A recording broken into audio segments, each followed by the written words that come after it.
Muy buenos días a todos. Les saluda con mucho gusto Jonathan Serrano, coordinador de la maestría en enseñanza de estudios literarios.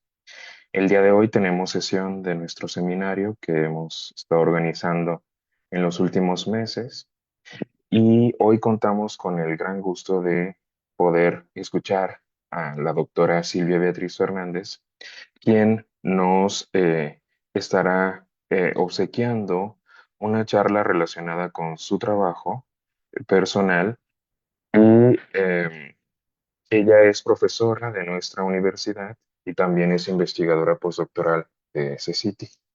Ella es licenciada en Filosofía y maestra en Filosofía Contemporánea aplicada por la Universidad Autónoma de Querétaro, además de doctora en Humanidades con especialidad en Estudios Literarios por la Universidad Autónoma del Estado de México. La doctora Silvia ha investigado a Borges y a Cervantes durante su doctorado y se ha enfocado en personajes femeninos.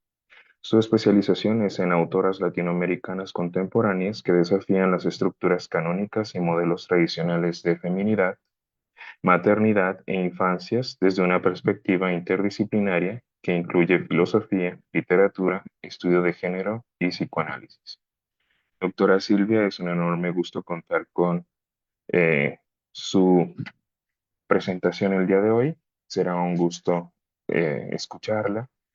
Y bueno, pues empezamos entonces la sesión. Doctora, muchas gracias. Bueno, antes que nada, agradecer a las instituciones que permiten que estos diálogos se lleven a cabo, a la doctora Lulú, al doctor Jonathan Serrano, que propician que estos espacios tan importantes, sobre todo en estos tiempos que corren, se puedan generar, se pueda dar el diálogo con maestros, estudiantes. Es muy, muy, muy importante esto. Por las condiciones en las que estamos actualmente, que requieren de pues de reflexiones y sobre todo en las instituciones a las que pertenecemos, ¿no? Entonces quiero agradecer a la Facultad de Lenguas y Letras, a la coordinación de la maestría, eh, y bueno, a quienes organizan el Seminario Interdisciplinario de Lenguaje y Cultura Escrita sobre todo. A continuación, entonces, voy a pasar a exponer mi tema, que es un tema que es, como habíamos dicho antes, interdisciplinario, porque abarca muchas áreas. No es solo el área literaria, sino también de estudios culturales, el área antropológica, filosófica. Yo vengo de una tradición, de una línea muy marcada en la filosofía, y en filosofía estamos un poco acostumbrados a trabajar con conceptos. Entonces, en este intento por entrar en el mundo de la literatura, de repente a veces cuesta trabajo no perderse con tantas teorías que hay. Entonces yo traigo como unos conceptos muy específicos que quiero compartir con ustedes el día de hoy, para que se pueda entender más o menos por dónde va mi investigación y qué es lo que más o menos he estado trabajando estos últimos años. Ay, no me permite pasarlo ahora. Si le das unas flechas, Silvia, de tu compu, Sí, le estoy dando, pero no. si le das clic sobre la diapositiva, Ahí ahí está. va, ahí va. Sí, muy bien, muchas gracias. Entonces, bueno, el título suena como bastante simplificado, sintético. En realidad, acá se va a hablar no solo de la literatura en su estructura ontológica, sino también de la cuestión social y cómo estas problemáticas que actualmente suceden en todo el mundo eh, afectan a la producción literaria, cómo de alguna manera la literatura refleja los contenidos que están ya de hecho en la realidad, ¿no? Sin que necesariamente la realidad sea literatura o la literatura sea realidad. Entonces, eh, hay un mapita que yo estructuré como un caminito que yo me planteé acá para llegar al final, sin irme por las ramas, que es en principio la relación entre la realidad y la literatura, que es una una relación muy, muy cercana, muy, muy profunda que hay entre la literatura y la realidad, porque sin realidad no hay literatura, ¿no? De alguna manera la literatura se construye a partir de elementos de la realidad que después a través de la ficción los saca a los lectores. Y después hago un camino entre la literatura, que pasa por la historia, la cultura y el lenguaje, para dar finalmente llegar, concluir de esta exposición con mi punto central de trabajo, que es las escritoras actuales latinoamericanas, que es también un fenómeno bastante interesante que está surgiendo ahora y que están, no sé si decir que de moda, pero sí está como muy en auge la literatura escrita por mujeres, en donde se realizan denuncias y expresiones a muchas injusticias y sobre todo es una literatura crítica, que es lo que a mí me interesa trabajar.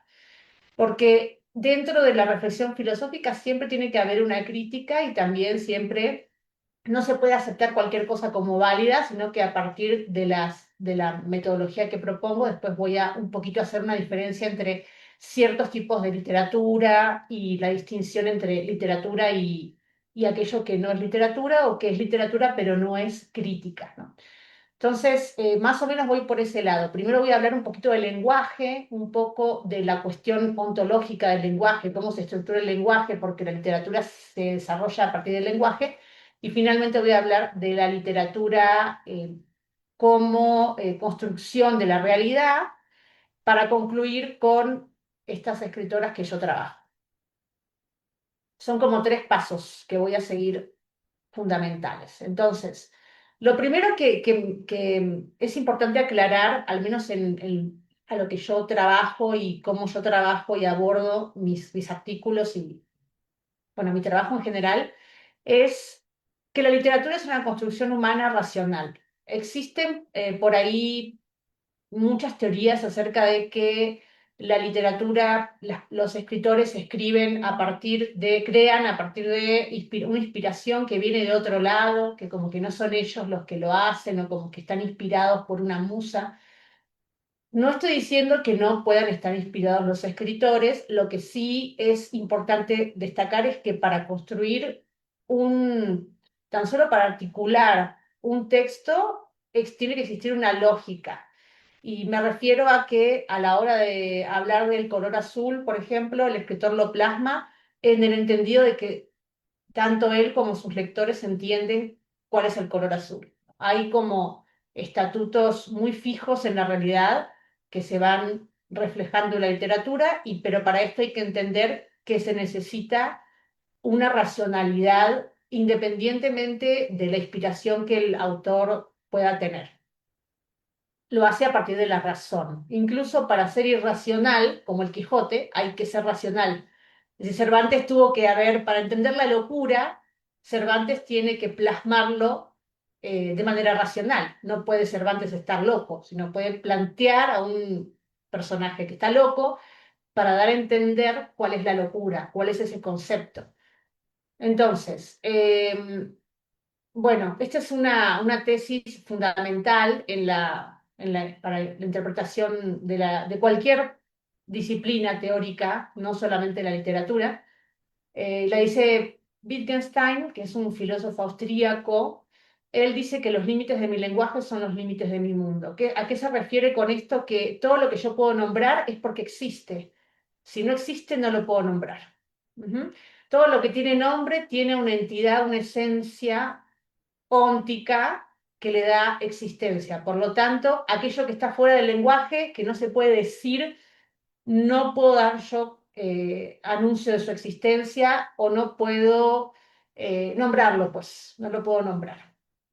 De ahí también en la teoría del lenguaje que plantea Heidegger, él dice que ponerle nombre a una cosa es regalar la esencia a esa cosa. Cuando en el momento en que una persona decide nombrar algo, por ejemplo, un bebé que nace se le nombra, se le delimita su existencia a partir de la carga simbólica del nombre, ¿no?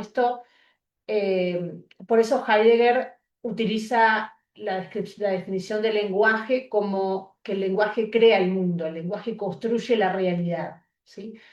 Entonces, por este lado nos vamos a ir para hablar de la importancia del lenguaje y de cómo el lenguaje construye realidades, pero a la vez esas realidades ficticias vienen de una realidad como tal ontológica, existente, real, ¿no? Entonces, el lenguaje no se reduce a palabras escritas o habladas, ¿sí? Para Heidegger, proposición significa antes que nada indicación. Cuando yo voy a decir algo, voy a señalar, voy a, como dice él, mentar algo, nombrar algo, mencionar algo, de por sí ya estoy diciendo algo. El lenguaje no tiene no se cierra a un mero concepto. Bueno, eso es en primer lugar.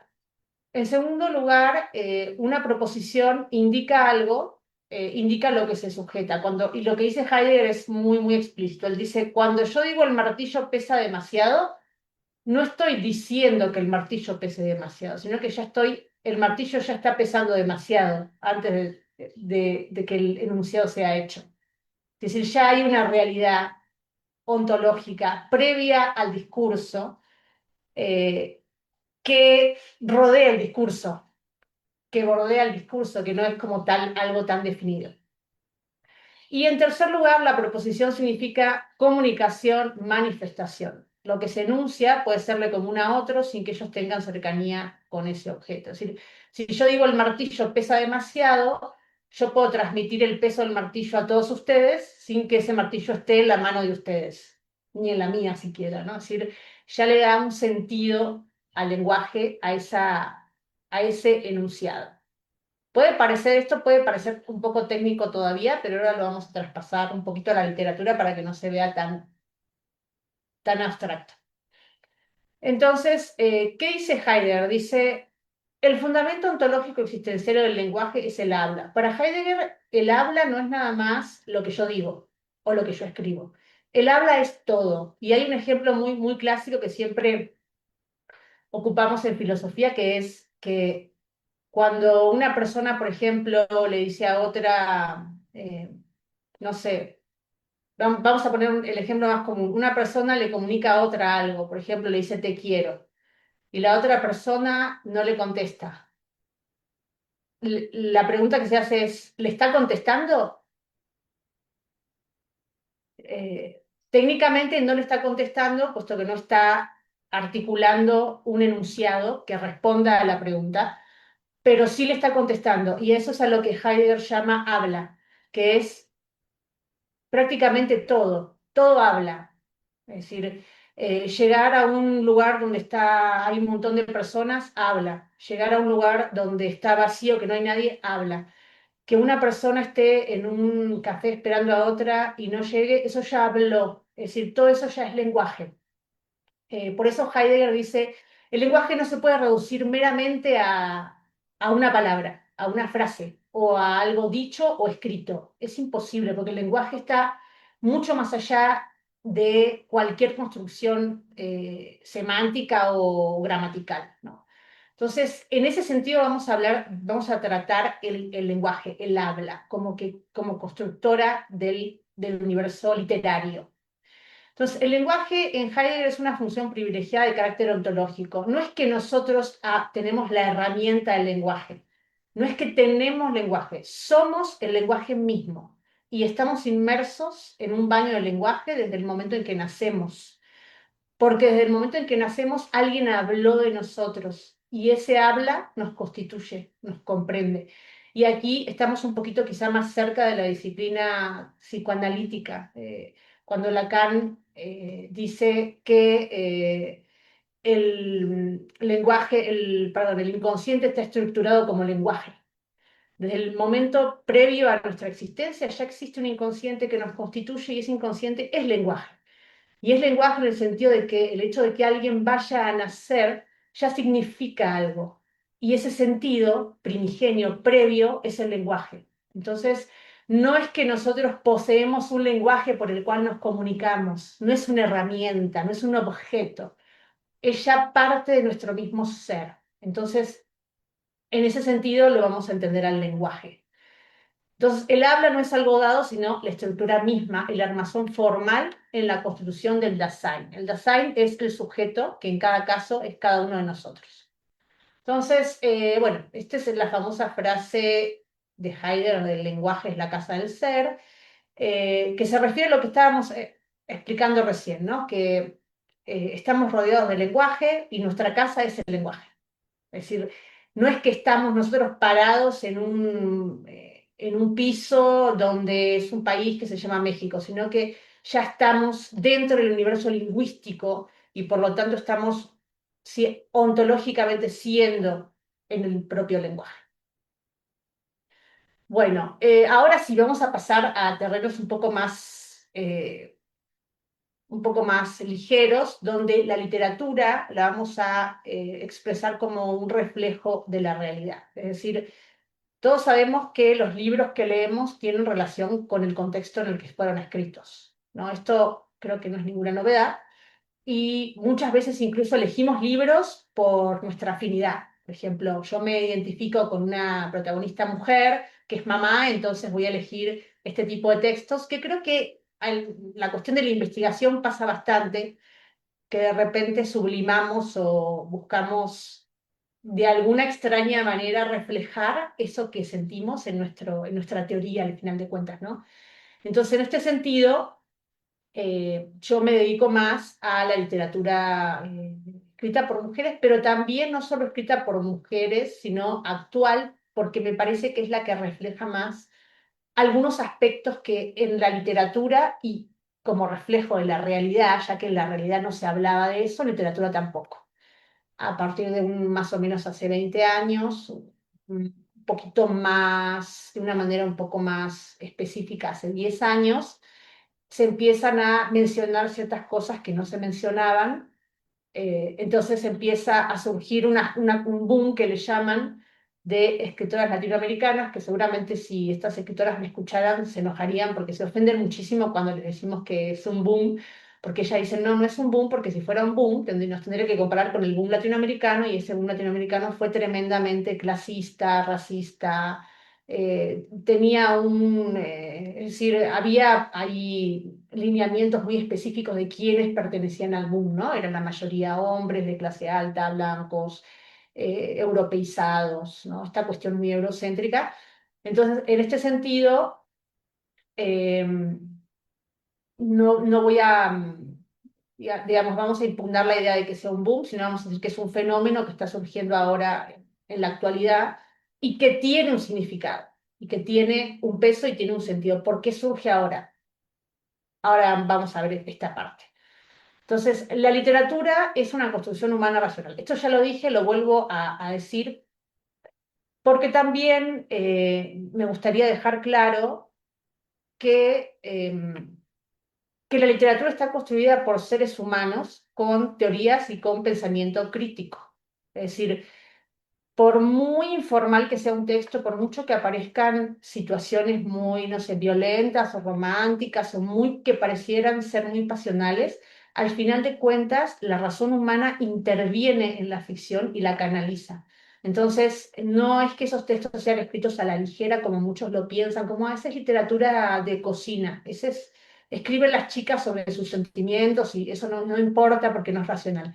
Por supuesto que es racional porque también la mujer tiene un tipo de gestión, como menciona Rita Segato. La gestión política de la mujer es la gestión, una de los tipos de gestión política femenina es lo vincular. Entonces, la política es una forma de relacionarse de los sujetos en un Estado. Y la forma que tienen las mujeres de relacionarse en un Estado, en una gran parte en gran parte, tiene que ver con una gestión vincular. Entonces, por supuesto que todo texto es político, aunque sea una literatura de amor o de pasiones. Eso no tiene nada que ver con lo racional. Lo racional siempre va a estar en la literatura. Bueno,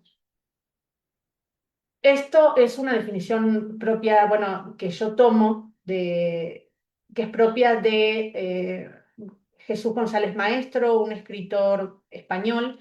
Él dice que la literatura es una construcción humana y racional, que es de ahí donde saqué mi definición, que utiliza signos del sistema lingüístico a los que confiere un valor poético y estético con un estatuto de ficción y se desarrolla a través de un proceso comunicativo de dimensiones históricas, geográficas y políticas. Entonces, acá lo que quiero decir es que no existe una literatura que esté escrita en una burbuja que flote en torno a algo que no existe. O sea, siempre los escritores hablan en un contexto, en una historia determinada, en una geografía y en una política. Es decir, la literatura es política y es ideológica. Por mucho que Borges diga que él era político, todo el mundo sabe que cuando Borges escribe, ahí está su postura muy clara.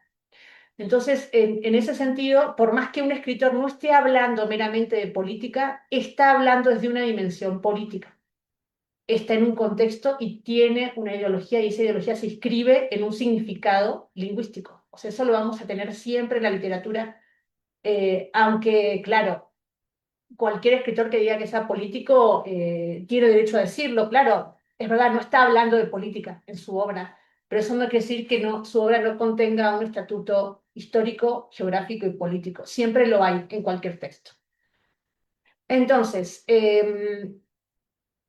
acá me voy a la frase de Hegel, que me parece que es fundamental para describir lo que quiero, a donde quiero llegar finalmente, que es que cada obra es hija de su tiempo.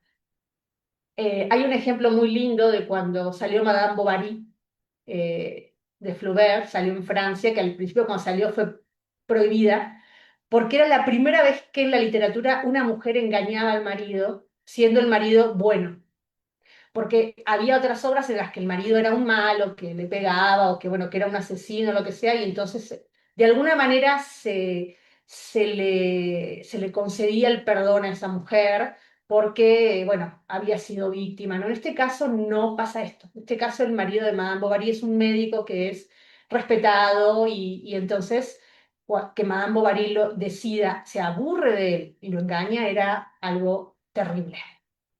Entonces, en ese momento se prohíbe el libro, se genera un escándalo total en la comunidad, y entonces un día lo encuentran a Flaubert y le preguntan en quién se había inspirado él para escribir esa obra, porque era una cosa que nunca había nadie visto en la literatura. Y él contesta, Madame Bovary soy yo. ¿Qué quiere decir con esto? Quiere decir que no solamente que él es Madame Bovary, sino que todos somos Madame Bovary. ¿Qué quiere decir esto? Que esto ya estaba pasando, que esto pasaba todo el tiempo y que lo único que hacía era recibir esa información que ya estaba para plasmarla en código literario, pero que en realidad no nos hagamos, esto ya está pasando en la sociedad, ¿no? Y él, entonces, por eso a eso me refiero con cada obra es hija de su tiempo. No hay nada que esté en la literatura que no esté en la realidad. Cualquier cosa que veamos en la literatura es porque ya la realidad ya lo rebasó por mucho. Entonces, en ese sentido, bueno, citando a Hegel, por lo que respecta al individuo, cada uno es, sin más, hijo de su tiempo, y también la filosofía en su tiempo captado en pensamientos.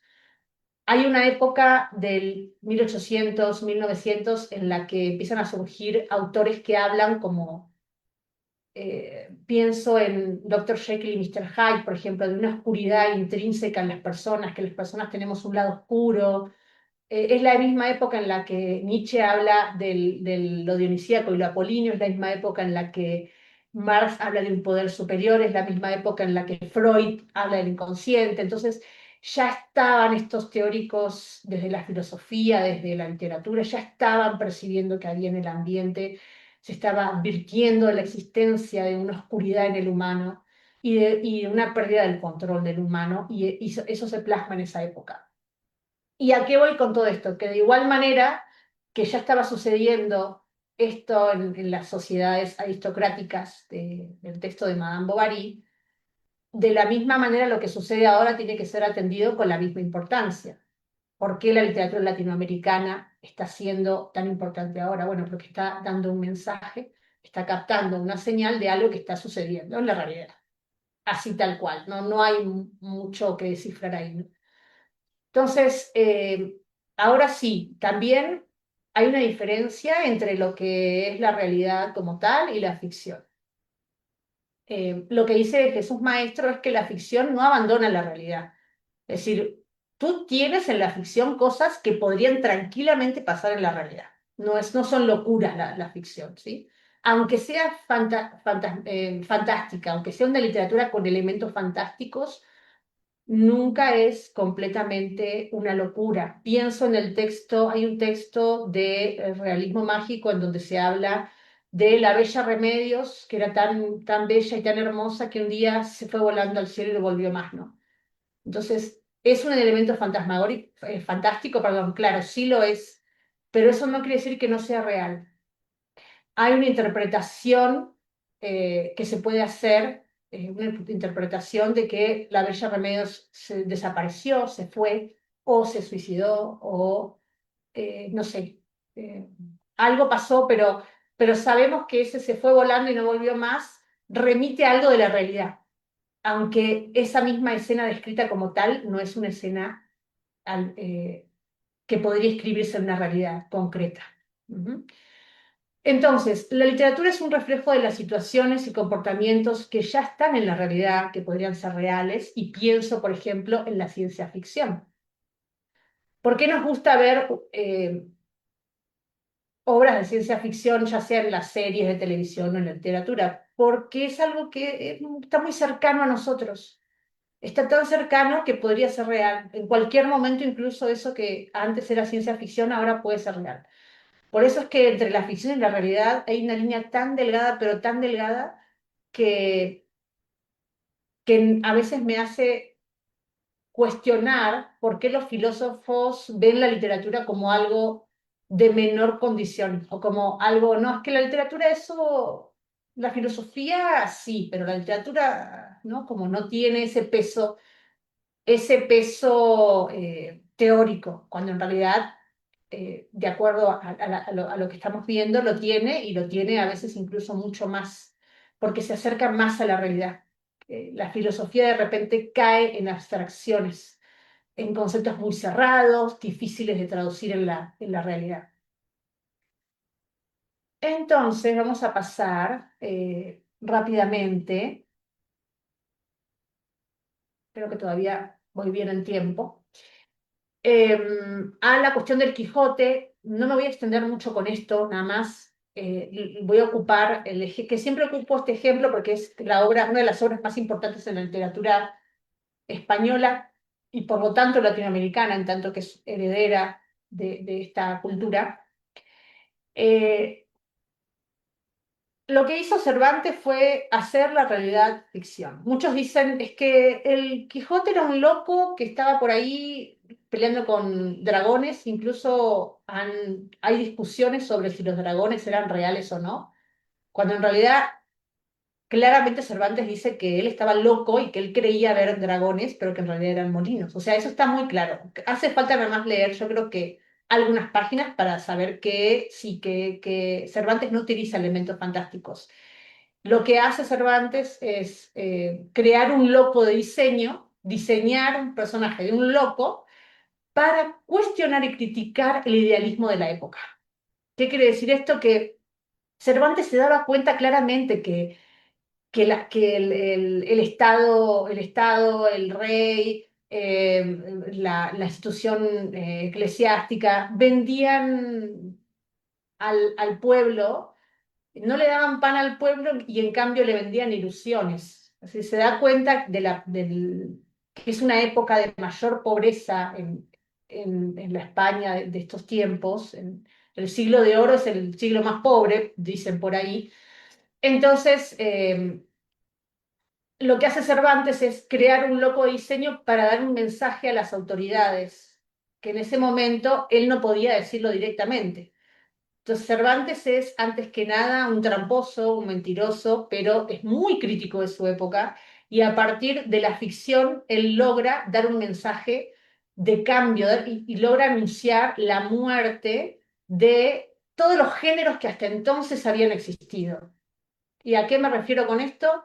A la novela de caballerías. ¿Qué quiere decir? Que estos príncipes perfectos que van a salvar princesas ya no existen, que, que la épica clásica como la Ilíada y la Odisea y todos estos héroes que conocemos como el rey Arturo y todos estos caballeros majestuosos estaban obsoletos, que ya estaban pasados de moda y que ya en esa época no había eso. Por eso también aparece en esta época la novela picaresca, porque es una novela burlona, es una novela satírica, son textos que los que se burla de la pobreza del pueblo, ¿sí? Donde se ve tal cual, se respira esa pobreza como no había ni para un pedazo de pan en esa época, ¿no? Para el pueblo, ¿no? Mientras la monarquía se enriquecía. Entonces, se impugna la novela de caballerías, se impugna la épica clásica, se impugna la novela pastoril, es decir, estas novelas que en esa época existían, historias románticas muy hermosas sobre pastores que se enamoraban y vivían felices en el campo con las ovejas para siempre, esto se impugna, muere, ¿no? Nunca vamos a ver una novela después del Quijote que nos plantee tal idealismo, porque se rompe con idealismo. La novela sentimental, donde se dan historias de amor muy hermosas que al final siempre terminan cuadrando, parece que es una locura y al final siempre terminan todos muy felices, emparejados perfectamente, nadie se queda solo jamás.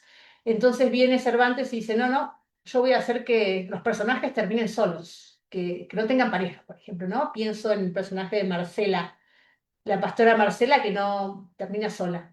Y es una mujer bella, rica y libre. O sea, digamos, no hay manera de que una mujer termine sola con estas condiciones. Cervantes lo logra. Estaba prohibido el suicidio en esa época en la literatura porque eso hacía que las personas que leían pudieran querer intentarlo, pudieran querer hacerlo.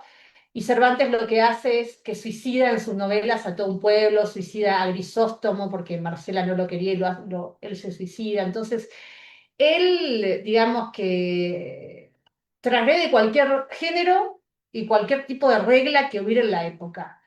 Por otro lado, también Cervantes no era un personaje fácil de localizar. Él mismo cuando escribe nunca dice, soy Cervantes y escribo y yo digo esto. Él dice, en un lugar de La Mancha, yo no sé cuál sea ese lugar, que no me quiero acordar ni siquiera del nombre, alguien me contó que existió una persona que a mí me dijeron que pasaba esto, yo no sé, ¿no? Es un gran tramposo Cervantes, porque logra confundir. Incluso el texto del Quijote, Cervantes dice, yo no lo escribí ese texto, ¿eh? Yo nada más iba caminando y me encontré me llegó un texto que estaba escrito en árabe, yo fui con un chico que hablaba los dos idiomas, español, le pedí que me lo tradujera, entonces lo que yo traigo acá es esta traducción, yo no sé si está bien, chequen ustedes a ver si les parece, pero lo que dice, según ese chavo que lo tradujo, yo voy a decir lo que yo leo acá, yo no tengo nada que ver, ¿no? Entonces se salva Cervantes de cualquier tipo de cuestionamiento crítica porque él nunca escribió nada, él solamente está narrando algo que vio, que escuchó por ahí, ¿no? Otra cosa que también hace Cervantes, me parece fundamental y que generalmente lo vemos como, ay, mira lo que hizo este escritor, ¿no? Meterse a sí mismo en la obra. Hay un momento en el que están la ahijada de Quijote y está el bachiller y el cura y están quemando unos libros. Porque Don Quijote está loco. Entonces, ¿saben qué? Este señor le vamos a quemar los libros porque está loco. Entonces empiezan a quemarlos. Y le dicen, bueno, ¿qué te parece si quemamos este? Sí, quémalo. Y este, mira, es de un tal Cervantes. ¿Qué hacemos? Y entonces el cura dice, he escuchado que ese escritor es muy malo. Qué malo. Entonces él mismo se menciona a sí mismo dentro del propio texto y este es un recurso que después van a hacer uno y otros, pero ya posteriormente a Cervantes. Entonces no es ninguna novedad que esto Cervantes ya lo había hecho. Entonces, bueno, impugna todos los géneros para construir por fin la novela moderna, que es la primera novela, el primer texto en donde al protagonista le va mal, porque antes, en la novela de caballerías, en la novela pastoril, en la novela alegórica, en la novela bizantina, eran puras cosas donde al final lo moralista ganaba. Era como, no, como es bueno, le fue mal. Le fue bien, perdón. Y como es malo, le fue mal. Entonces, en este sentido, lo que hace Cervantes es presentar a un hombre a quien que le va mal, que era la realidad de todo el pueblo español y que no había sido dicho hasta ahora. Entonces, dado el idealismo exacerbado que había para intentar mantener al pueblo contento, él rompe con eso y por eso es tan importante, no solamente porque construyó género, sino porque derribó los que ya estaban obsoletos. Entonces, para unirme más, eh, digamos, es el origen de la modernidad. Cervantes es el origen de la modernidad, no hay más, ahí no hay más que decir, ¿no? Puse estas imágenes de los molinos y de la armadura como una armadura rota, vieja, los molinos como símbolo de avances tecnológicos que en esa época estaban surgiendo. Los puse como para explicar un poco la simbología. Entonces, bueno, esto creo que ya lo dijimos, que Cervantes se burla, ¿sí? De quienes creen que como Don Quijote, que sus ideas están por encima de los hechos, el molino como realidad, ¿sí? Y finalmente, Cervantes deja claro que los molinos son molinos. ¿Qué quiere decir con esto? Parece muy sencillo, que hay una realidad y que esa realidad no la podemos pasar por alto con ideas, por muy hermosas que éstas pudieran ser. Y ahí entra la cuestión de la materialidad. Entonces, ahora lo voy a ligar al trabajo que yo hago, que no es muy diferente, estas autoras no hacen algo muy diferente a lo que hace cada escritor en sus tiempos, a lo que ha hecho cada escritor en su tiempo, que es reflejar una realidad concreta que no podemos negar más, pero que sí había estado negada, invisibilizada, como es la realidad femenina. Pensemos, por ejemplo, en Amparo Dávila. Amparo Dávila es una escritora que está siendo leída apenas ahora. En su época escribía cosas impresionantes que reflejaban la realidad, por ejemplo, de una ama de casa, cómo ella vivía el hogar como un encierro, cómo los monstruos la iban cercando, cómo elementos sobrenaturales que reflejan miedos reales que tenía la mujer de carecer de una materialidad económica, de no se podían ir de sus casas porque siendo maltratadas por el marido incluso no podían porque no les daba la economía para hacerlo. Estos miedos aparecen constantemente en Amparo Dávila y en autoras de esa época, sin embargo, no eran leídas. Y no hay ninguna novedad en decir que son leídas ahora. ¿Por qué? Claramente, porque ahora eso se está destapando y entonces tiene más vigencia con la realidad leer eso. Tú lees eso y dices, ah, no, pues sí, esta ama de casa estaba sola y se sentía asfixiada por esas cuatro paredes de las que no podía salir porque ya se había casado y tenía que quedarse ahí, ¿no? Entonces, en este sentido, las escritoras latinoamericanas, ahora ya sin pelos en la lengua, lo expresan. Quizá podemos decir que para ellas fue un poco más sencillo, por la época que les tocó, hablar de esto que para Amparo Dávila. Sin embargo, no tiene ninguna de las dos menor o mayor valor por eso, ¿no? Entonces, boom latinoamericano de escritoras. ¿Por qué?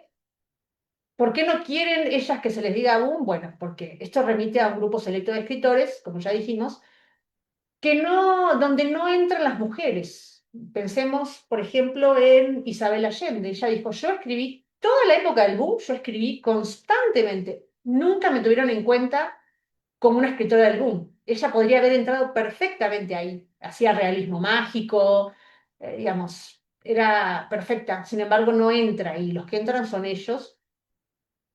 A ver, que ellos entren no quiere decir que ellos sean malos escritores o que no sirvan, en absoluto. Lo que estamos diciendo es que cada escritor es hijo de una época y en esa época se privilegiaba una cierta condición de latinoamericana y fue lo que tocó en ese momento. No quiere decir que que ellos sean malos o que estén haciendo algo incorrecto al escribir, puesto que en ese momento lo que ellos manifiestan son sus realidades y son válidas, solo que se dejaron de lado otras realidades que también eran válidas. Entonces, ¿qué temas podemos ver hoy en día en la literatura, que es lo que yo trabajo actualmente, que es lo que más me enfoco? Violencia, abusos, maternidades luego distópicas, que también es un tema que había estado tabú durante mucho tiempo, como, no es que si sos madre no puedes decir que estás cansada, o no puedes decir que estás harta de tus hijos, porque eso es, no, no, la culpa total.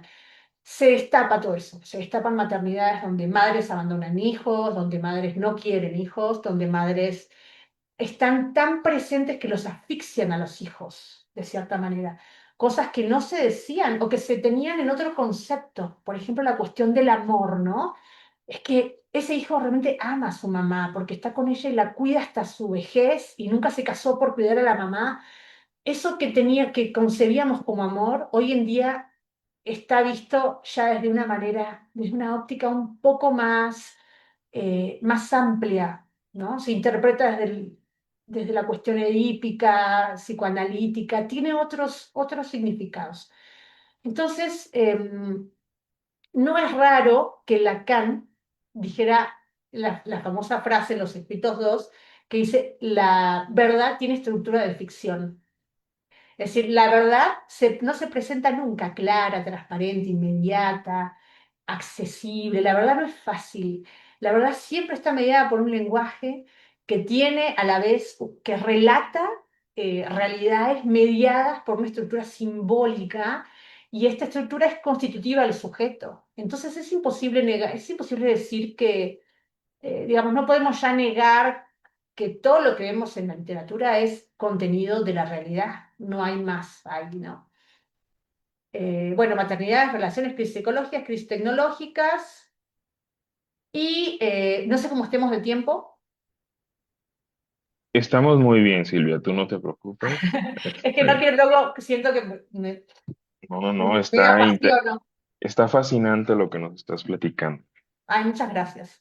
Bueno, igual ya esto es, vamos sobre el final ya. Voy a describir como cada escritora brevemente, porque son muchas escritoras, qué trabaja cada una. Entonces, Mónica Ojeda es una escritora ecuatoriana, ella es, para mí, esto ya es algo muy, tiene que ver más con mis gustos personales. Creo que en la actualidad es la mejor de todas estas escritoras que hemos leído. Y creo que con esto estoy diciendo bastante. Por eso la puse también en primer lugar, no porque las otras tengan menos valor, sino porque a mí me impacta más por el lenguaje que ella maneja. Es un lenguaje filosófico, poético, psicoanalítico. Ella tiene textos en los que tú estás leyendo y presenta elementos eh, inconscientes donde tú puedes eh, advertir, tú puedes interpretar mediante el corpus que tú traigas, puedes interpretar que está sucediendo algo hermoso o quizá algo horrible. Es decir, tú puedes, el lenguaje que ya poético que ya utiliza es tan fascinante, tan poético, que tú no sabes si estás acudiendo a una situación horrorosa o a una situación preciosa, de la amplitud que tiene la capacidad de interpretar el lenguaje de Mónica Ojeda. Entonces, en este sentido, creo que ella logra captar muy bien el espíritu de la época. Tiene un libro que se llama Nefando, una novela muy, muy pequeña, muy difícil de leer, que de hecho no fue aceptada por varias editoriales ecuatorianas. Cuando ella la publica, hay elementos de la realidad en esta novela y esto quizás es lo que puede ser mucho más traumático para el lector. A mí sí me afectó bastante haber leído esto, pero no me arrepiento porque ella habla de la Deep Web. Es una historia sobre unos chicos que después de ser abusados cuando eran niños por su padre, y filmados y grabados y subidos al internet y toda una cuestión muy oscura, ellos deciden hacer un videojuego, crear un videojuego donde tú te metas y se vea la realidad de ellos ahí. O sea, tú puedas interactuar con elementos con los que ellos interactuaron cuando eran niños.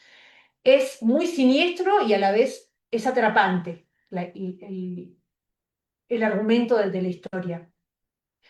Hay un momento al final de Nefando, no voy a contar el final obviamente, porque pues, por si alguien lo quiere leer, pero hay un momento en el que un chavo le dice a una de las chicas abusadas, le dice, es que yo nunca entendí por qué ustedes nunca hicieron nada, o sea, lo que su padre les hizo fue monstruoso. Y ella lo mira fijamente y le dice, mi padre no es un monstruo, es un hombre. Ujú. ¿Qué qué está indicando esto?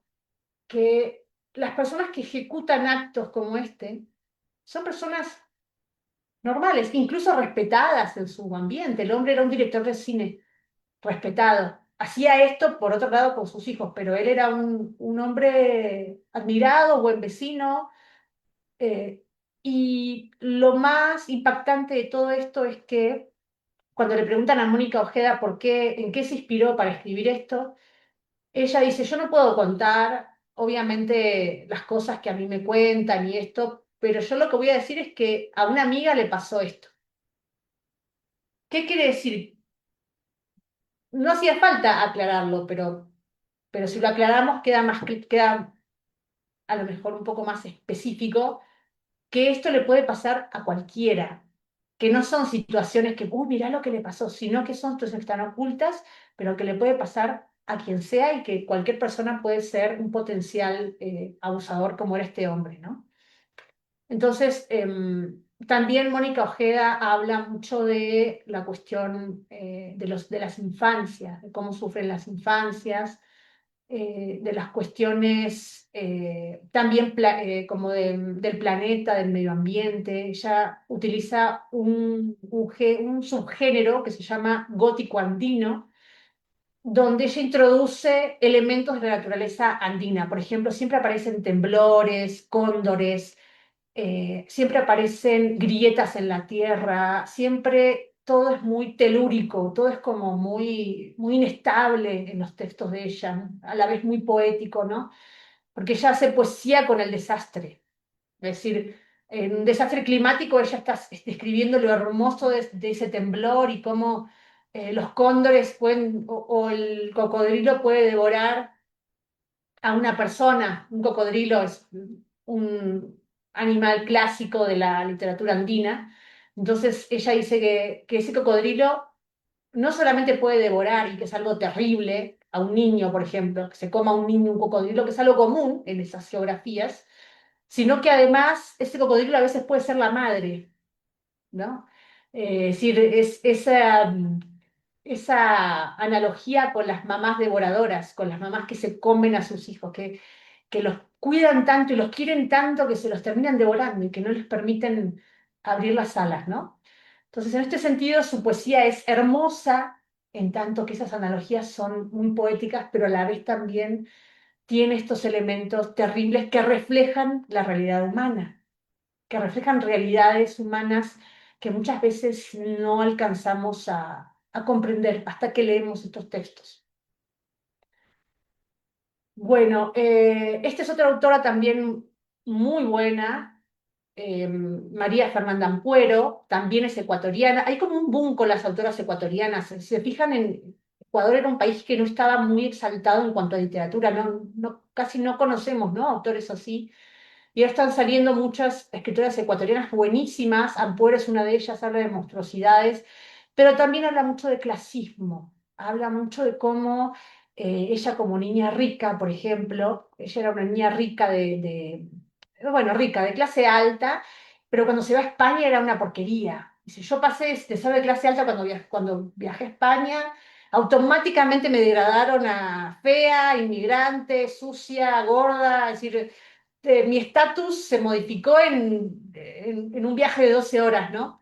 Entonces ella lo que dice es, habla mucho de esto, de los abusos que hay contra los inmigrantes, hacia la mujer, hacia las infancias también.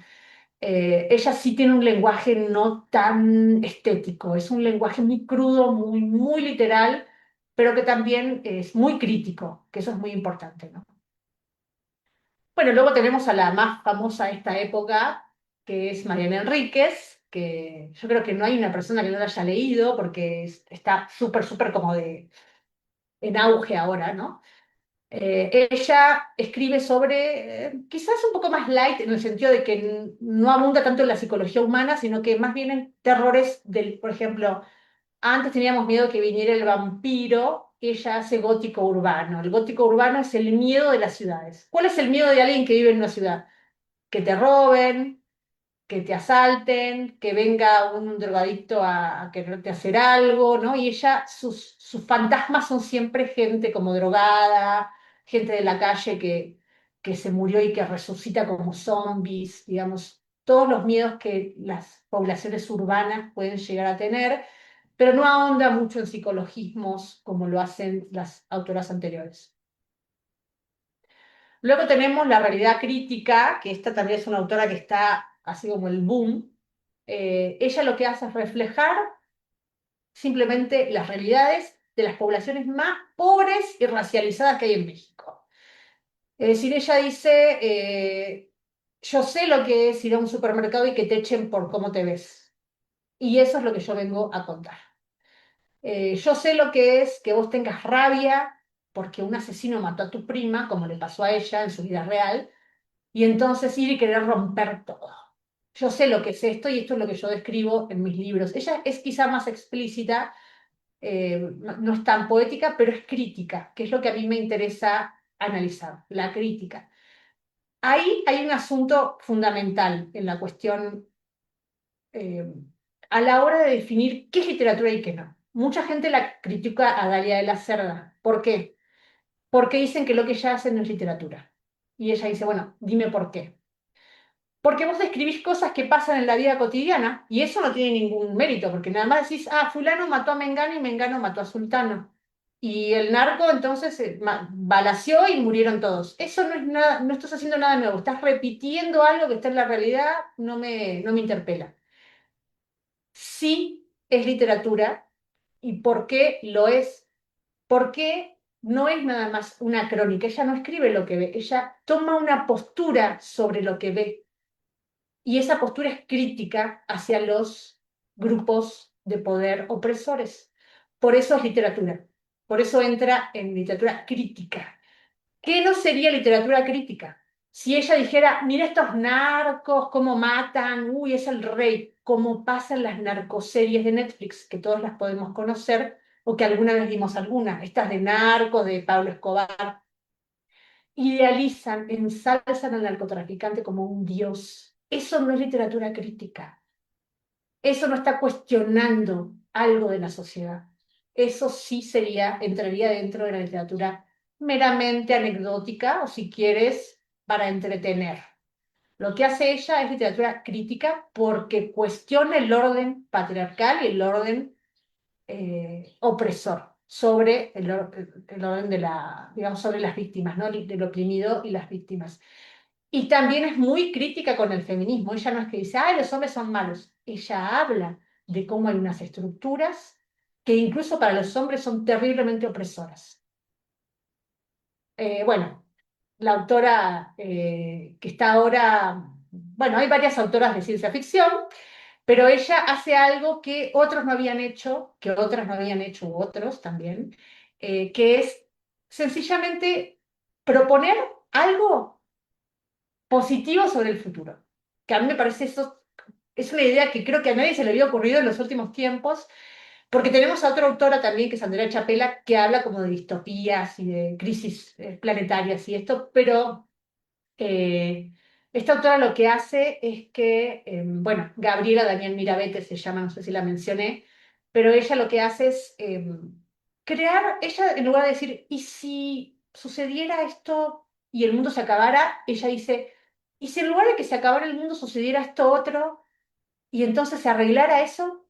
Es decir, ella toma una posición muy, muy clara y también ella misma en sus entrevistas dice que no le interesa seguir trayendo más malas noticias.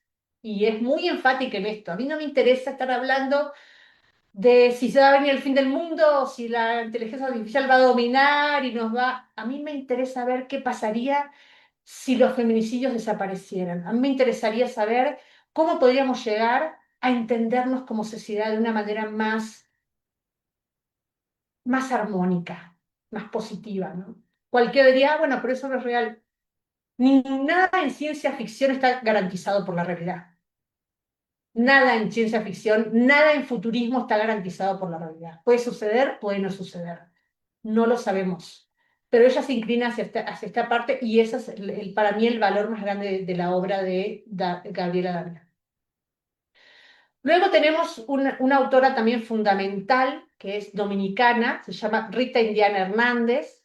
Ella es también un ícono de la literatura dominicana porque habla mucho del racismo y tiene un textito, una novelita muy pequeña que se llama Papi y es fantástica porque ella habla simplemente de cuando ella era niña, cómo veía a su papá.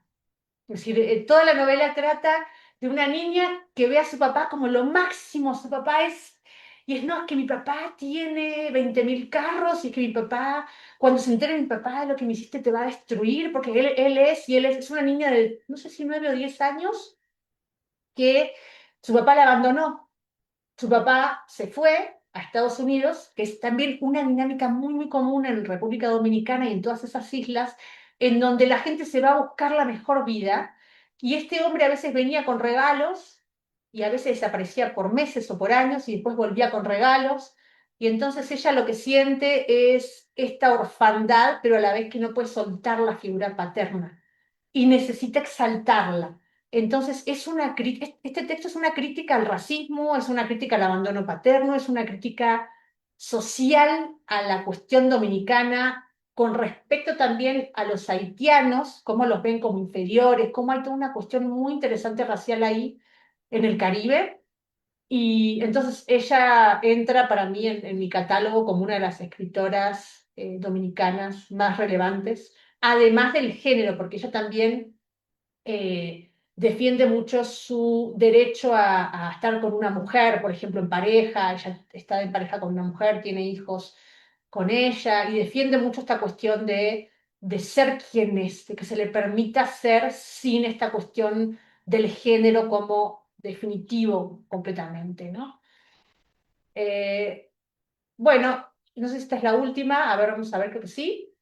Es Liliana Colanzi, ella es una escritora boliviana que también es creo que a nivel literario estaría muy, muy, muy cercana a Mónica Ojeda, y de hecho tienen cosas muy similares. Ella escribe acerca de desastres ambientales, ella escribe acerca de madres distópicas, ella escribe acerca de situaciones que todos hemos oído hablar, pero nadie las dice. Voy a poner un ejemplo muy simple, quizá con esto ya termino, me preocupa un poco el tiempo. Eh, Hay un cuento que se llama La deuda, que es para mí, eh, revela como una parte de la sociedad que no está dicha, no es algo grave, pero no está dicha. Las mamás, que son mamás adolescentes, y como no quieren asumir eso, su mamá se hace cargo y entonces crían a los hijos como si fueran la hermana, pero es la mamá en realidad.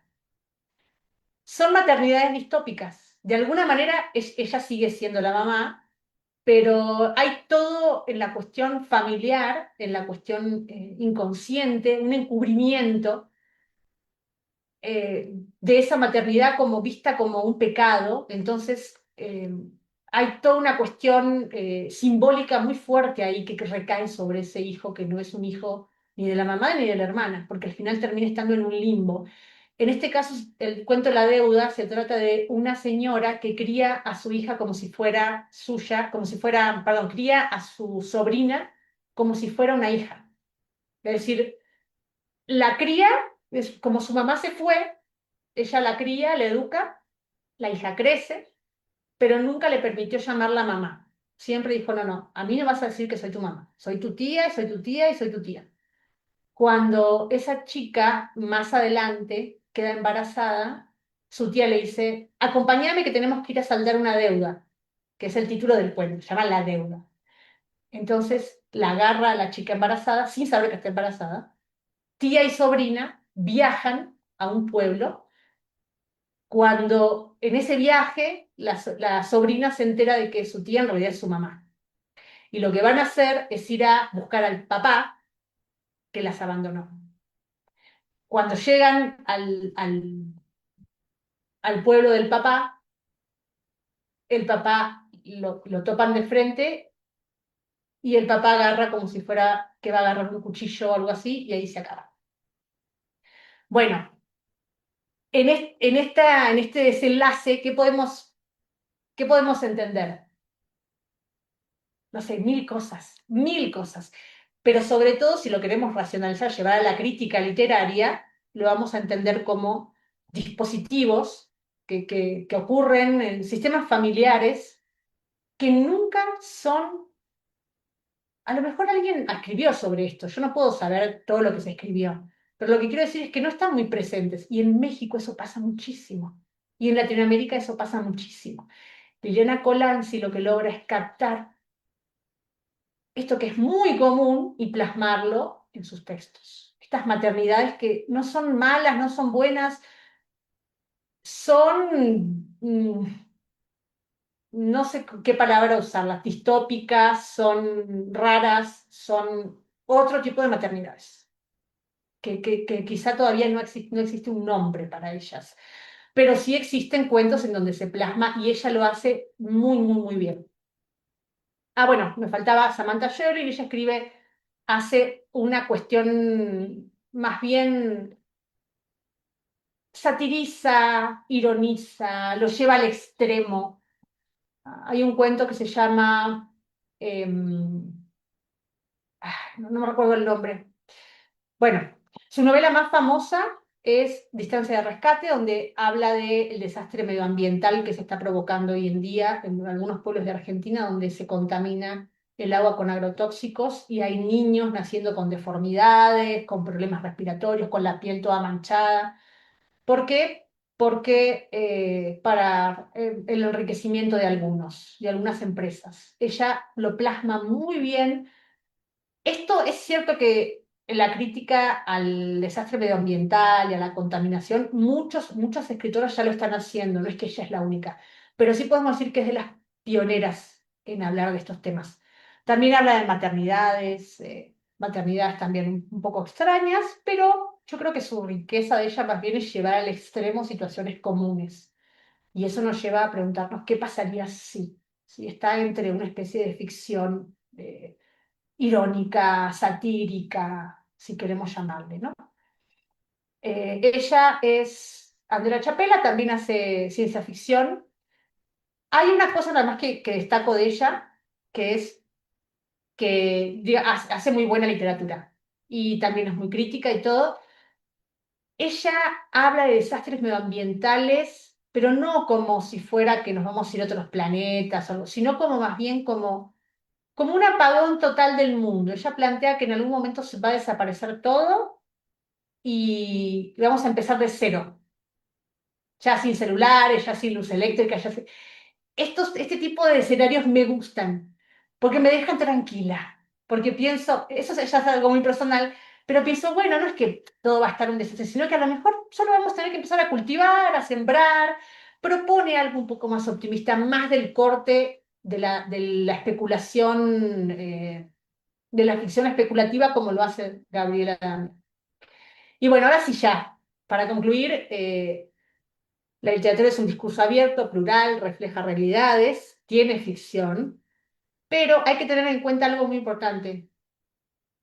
Tiene que decir algo, tiene que ser crítica, porque si nada más vas a ensalzar a un asesino, ¿dónde está tu raciocinio ahí? ¿En qué cabeza cabe que eso pueda ser bueno? ¿No? Entonces, tiene que haber, según la definición que yo manejo, elementos críticos y tomar posturas sobre algo. No se puede ser tibio a la hora de hacer literatura. Estas autoras que yo mencioné, todas toman una posición muy clara. Y esto es lo que me gusta de ellas, que se pueden pronunciar a favor de lo que creen. No nada más porque les da la gana, sino porque hay toda una estructura de poder que ellas consideran importante denunciar. Entonces, por primera vez en la historia, grupos importantes están siendo representados. Personajes de mujeres, de niños, disidencias sexuales, personas con discapacidad, racializadas, indígenas y personas en situaciones de pobreza. Hay una escritora que no la mencioné, quizá se me pasó, pero es una escritora trans argentina, que también ella escribió una novela que se llama Las Malas, Camila Sosa Villada, ella es también muy, muy crítica de la sociedad, de cómo la sociedad trata a las personas travestis, trans, y relata de manera muy, muy poética las realidades, y no nada más las realidades negativas, de cuando la policía les pega, de cuando la policía abusa de ellas, sino de cómo ellas hacen comunidad. de cómo se apoyan, de cómo se valoran, de cómo cuando una necesita están todas ahí para ella. Esta parte que es fundamental también en las relaciones entre cualquier ser humano. Bueno, esto es un poco a la conclusión que he llegado, partiendo del análisis del lenguaje, y me enfoqué un poquito en dar algo de información acerca de lo que yo trabajo. Espero que les haya servido y también que los invite a leer estas escritoras que son fundamentales. Wow, pues un aplauso para Silvia, doctora Silvia. Mm. Es en realidad un gran placer escucharte. Y fíjate que al principio hablabas de la importancia de generar este tipo de espacios porque em, como universidad creo que, y como humanistas que somos, creo que tenemos que justo propiciar los espacios para escucharnos, para aprender unos de otros. Yo mismo estoy aprendiendo, digo, ya te conozco de hace varios años, pero fíjate, yo mismo con esta presentación conozco más de ti, conozco más de lo que haces, y entiendo digamos, eh, se abren panoramas distintos acerca de lo que sabemos y de lo que conocemos, acerca de lo que reflexionamos.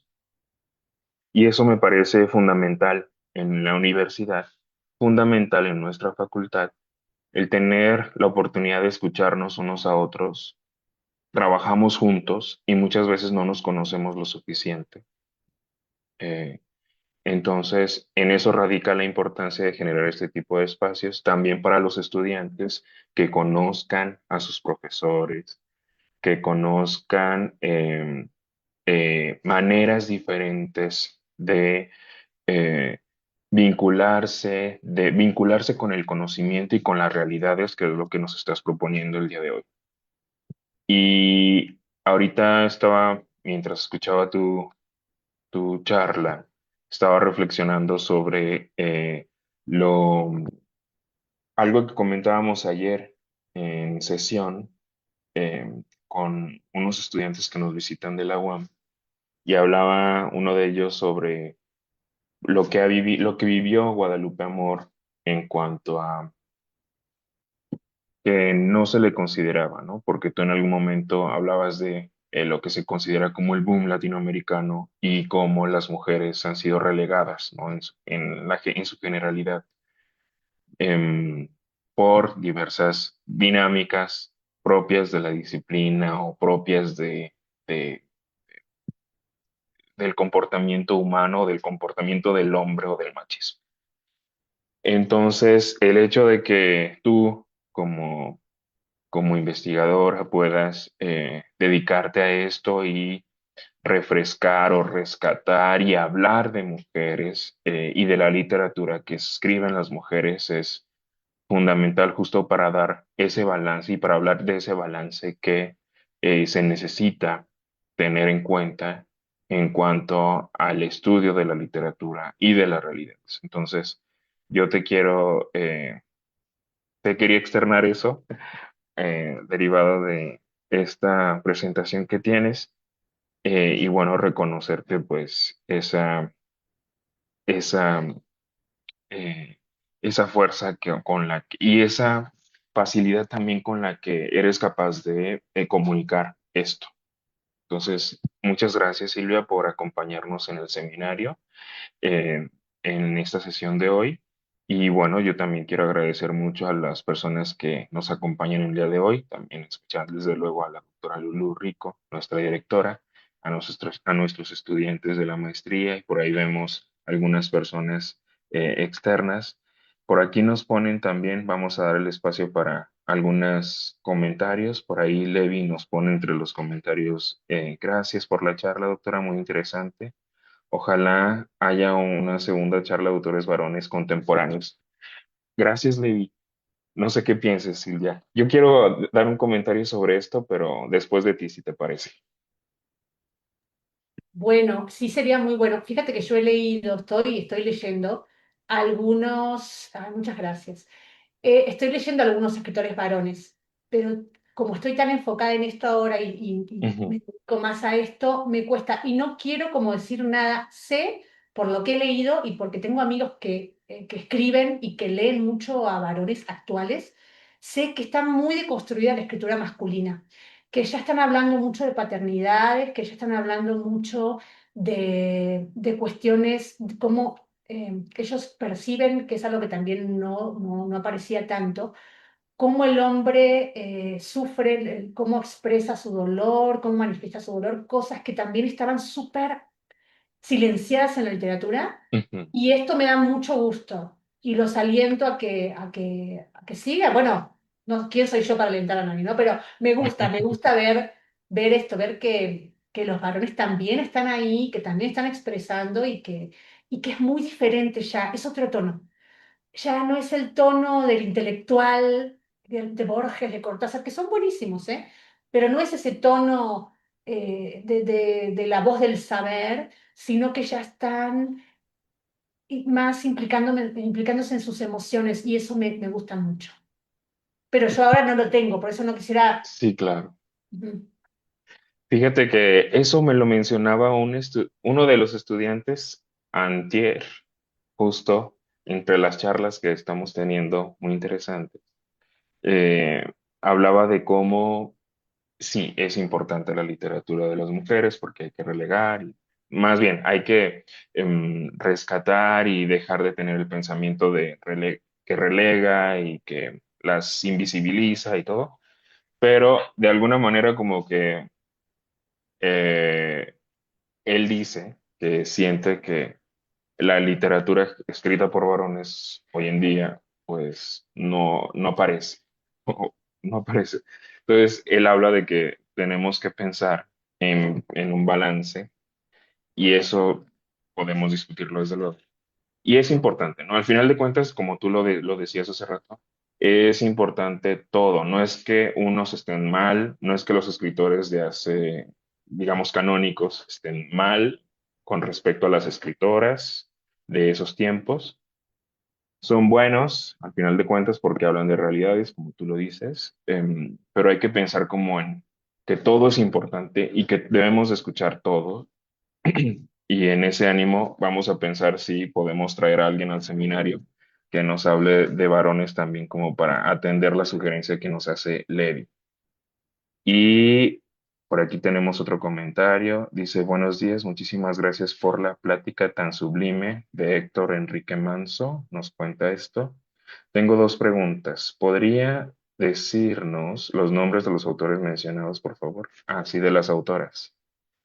¿Se ¿Y cómo refieren a las puede? autoras? Supongo que es de las autoras, porque nos mostraste las fotografías, pero a lo mejor a él le gustaría como tener los nombres de las autoras, es lo que entiendo. ¿Y cómo puede ayudarnos esta literatura a la constante normalización de la violencia? Bueno, qué interesantes preguntas, me encantaron. Los nombres de las autoras, ¿cómo podremos hacer? Yo creo que puedo, si Los quieres me las escribo. pasas. Sí, que nos deje su correo nuestro Ujú. compañero Manso ahí en el chat y tú me las pasas y yo se las mando por correo. O Perfecto. igual también te pueden contactar directamente.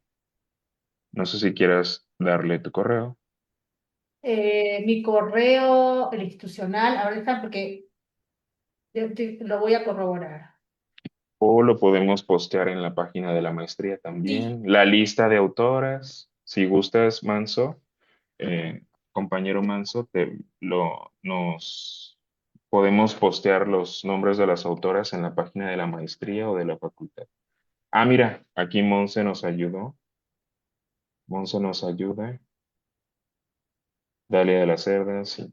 ah, mira, Gracias, Monse, por ayudarnos con esto. De sí, que cualquier son muchas manera, sí, y de eso me cualquier falta. manera, me parecería importante como hacer como una infografía, fíjate, de esta charla que nos regalaste.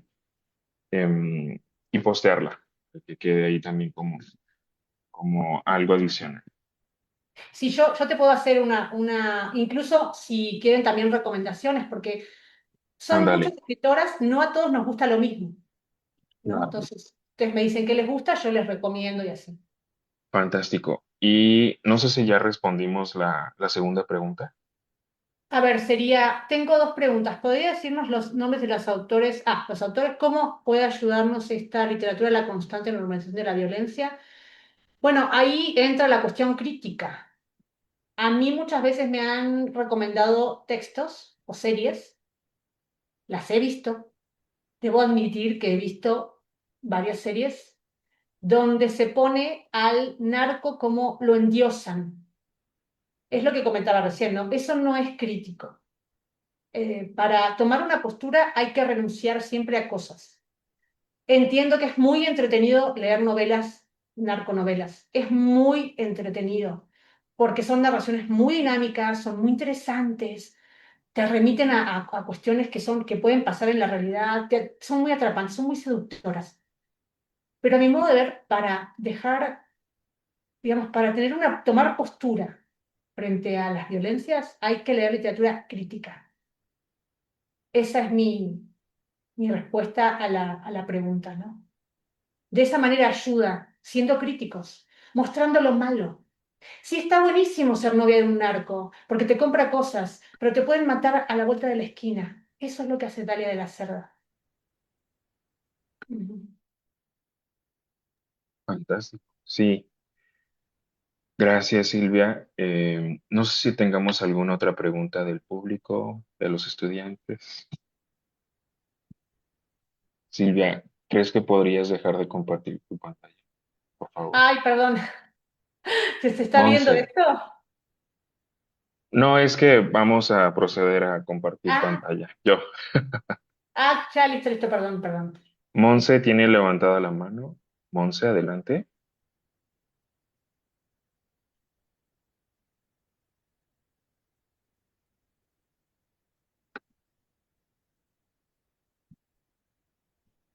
Mm, te escuchamos, Monse.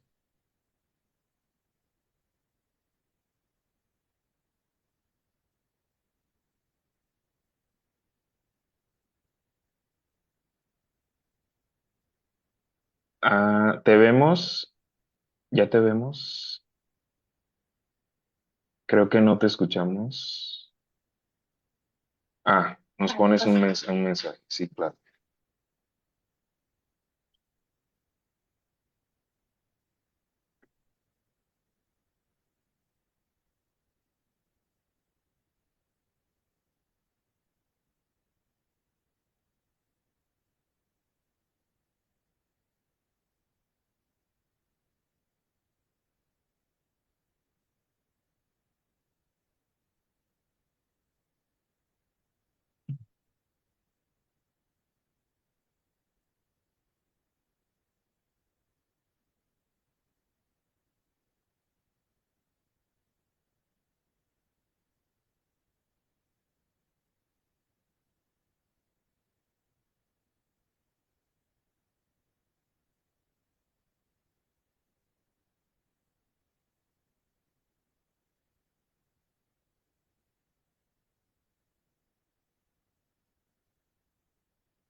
Ok. Bueno, yo creo que estas escritoras están siendo más estudiadas desde la literatura, porque yo también estoy bastante inmersa en los estudios culturales y esto, y no aparecen, no he visto como tantos nombres de. Sí, como que se estudian más en literatura, pero lo que se hace en estudios culturales es ocupar los estudios culturales para analizar, qué es un poco lo que hago yo, ¿no? Es decir, tú te fijas más o menos qué autoras críticas hay y lo contrastas con la literatura que hay, ¿no? Entonces, se estudia más desde la literatura, pero claro que los estudios culturales son fundamentales. Si quieres hacer lo que hago yo, que es interdisciplina, ¿no? Fantástico. Muy bien. Gracias, doctora Silvia. ¿Tenemos algún otro comentario o pregunta? Gracias, Gracias. Monse. También me gustaría, si es posible, dar algunas recomendaciones de autores. Ahora que me preguntaron, se me vino a la cabeza los que acabo de leer, para el chico que preguntó. Tenemos a Bernardo Esquinca, que escribe unos cuentos de terror fabulosos. No recuerdo el nombre, pero se apellida Munkel, que es boliviano. Él es fantástico también, tiene unas historias apasionantes. El último que he leído es Álvaro Enrique, que es un poquito, no es tan moderno como estos dos que mencioné, pero también pienso que podría ser una buena sugerencia para cuestión de masculinos. Gracias, doctora Silvia. Por ahí veo que Cedric levantó la mano. Gracias. Te escuchamos, Cedric. Adelante.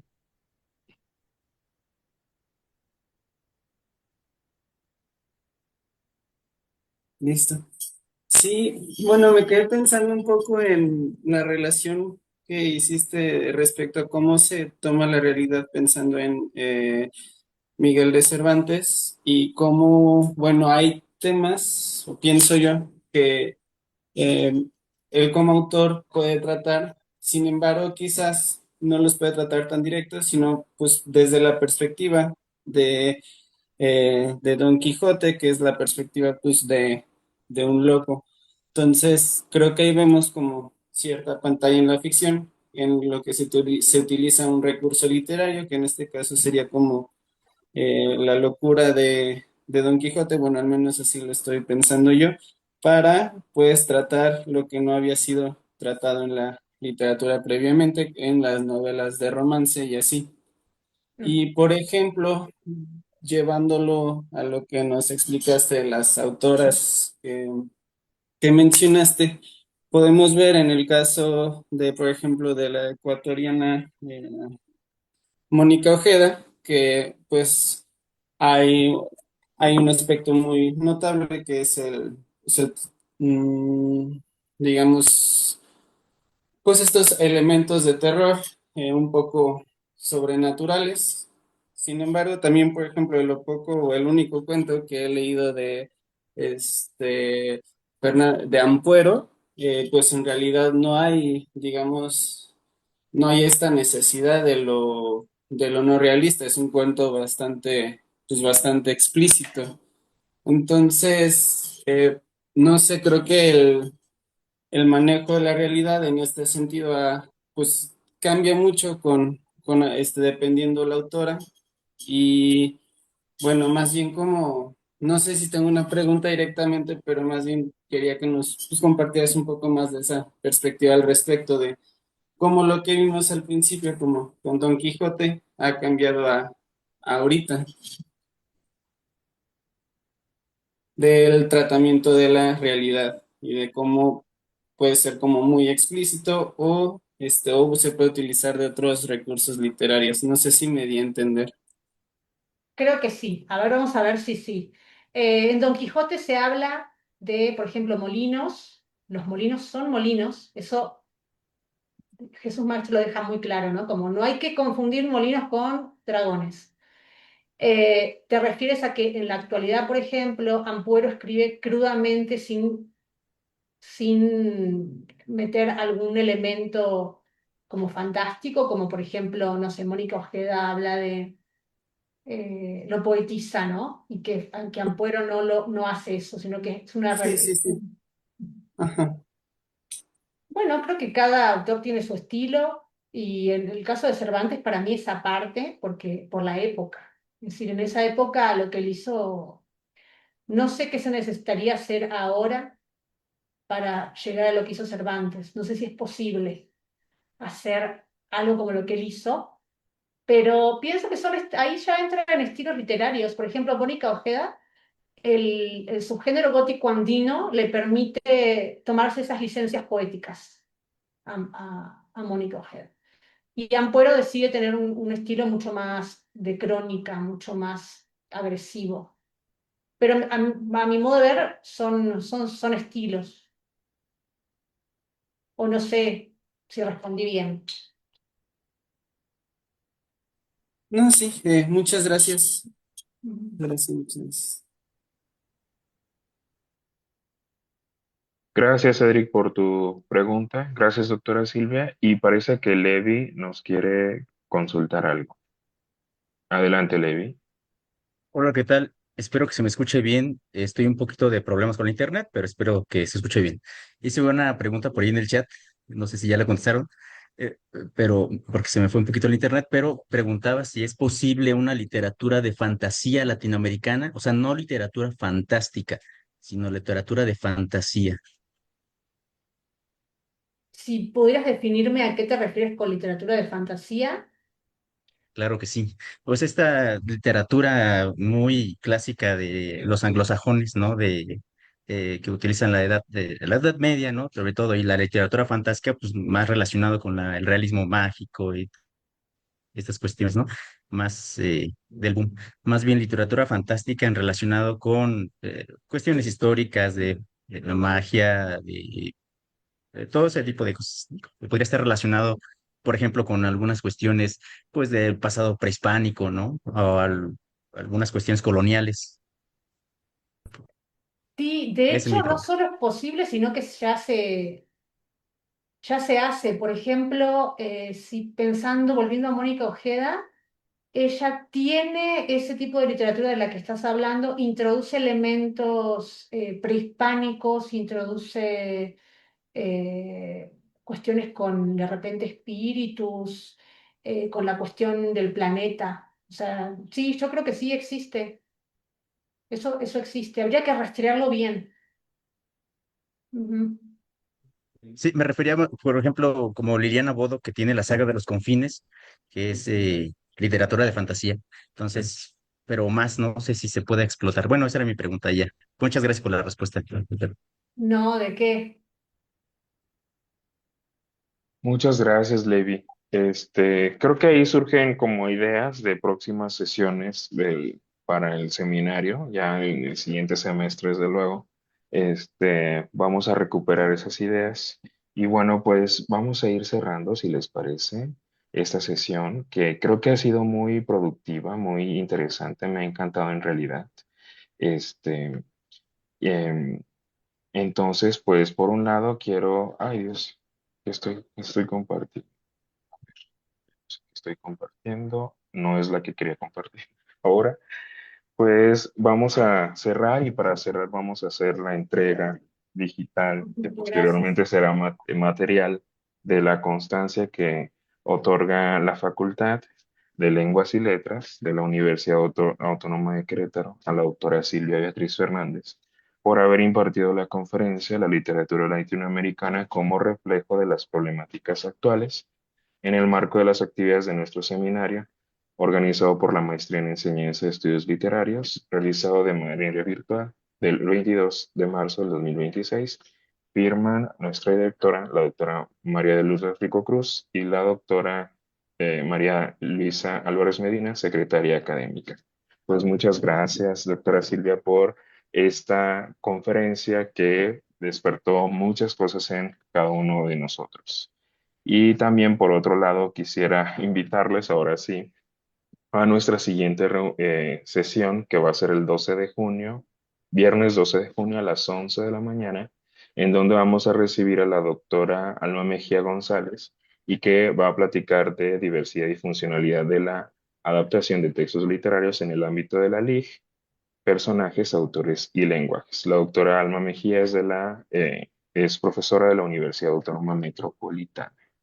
Y bueno, para los externos que nos visitan el día de hoy, también comentarles que pues tenemos convocatoria para el proceso de selección para ingresar a nuestra maestría. Pueden consultar esa información en nuestras páginas de Facebook o en la página este, de la Facultad de Lenguas y Letras de la Universidad Autónoma de Querétaro, con todo gusto.